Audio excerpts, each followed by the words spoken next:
2009 সালের 3 মার্চ পাকিস্তানের বিপক্ষে টেস্ট খেলতে হোটেল থেকে স্টেডিয়ামের পথে ছিল শ্রীলঙ্কা ক্রিকেট দল। এমন সময় লঙ্কান দলের টিম বাসে হামলা করে সন্ত্রাসীরা। কোনো রকমে প্রাণে বাঁচেন শ্রীলঙ্কা দলের ক্রিকেটাররা। এ ঘটনার জেরে নিজেদের মাঠে প্রায় অর্ধযুগ কোনো আন্তর্জাতিক ম্যাচ খেলতে পারেনি পাকিস্তান দল।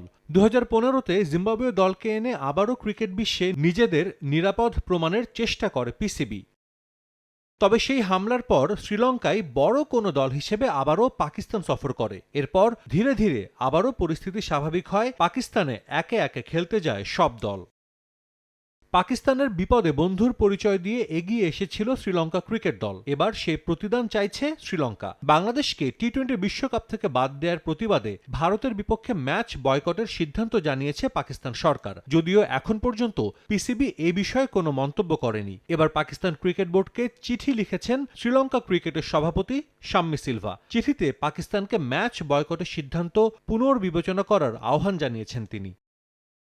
শ্রীলঙ্কা ক্রিকেট জানিয়েছে দেশটি বিশ্বকাপের সহ আয়োজক হিসেবে অধীর আগ্রহ নিয়ে ভারত পাকিস্তান ম্যাচ আয়োজনের অপেক্ষা করছে। এরই মধ্যে সব প্রস্তুতিও সম্পন্ন করেছে তারা। চিঠিতে উল্লেখ করা হয়েছে শ্রীলঙ্কায় হতে যাওয়া ম্যাচগুলোর টিকিট বিক্রি হয়েছে এবং দর্শকদের মাঝে ভারত পাকিস্তান ম্যাচ নিয়ে তুমুল আগ্রহ। এসএলসি সতর্ক করে দিয়েছে, এ ধরনের মার্কি ম্যাচে অংশগ্রহণ না করলে আর্থিকভাবে এর ব্যাপক প্রভাব পড়বে। পাকিস্তান 15 ফেব্রুয়ারির ম্যাচ না খেললে শ্রীলঙ্কার পর্যটন খাতেও এর নেতিবাচক প্রভাব পড়বে।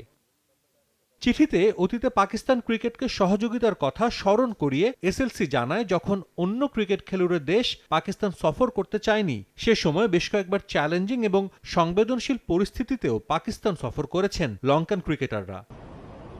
পিসিবিকে অনুরোধ জানানো হয়েছে ভারতের বিপক্ষে ম্যাচটিতে যেন পাকিস্তান অংশ নেয়, যাতে বিশ্বকাপের স্বার্থ, আয়োজক দেশ এবং কোটি ক্রিকেট ভক্তের প্রত্যাশা পূরণ হয়। এখন দেখার বিষয় পাকিস্তান ক্রিকেট বোর্ড এই আহ্বানে কী সিদ্ধান্ত নেয়। সাজিদ মুস্তাহিদ, সময় সংবাদ।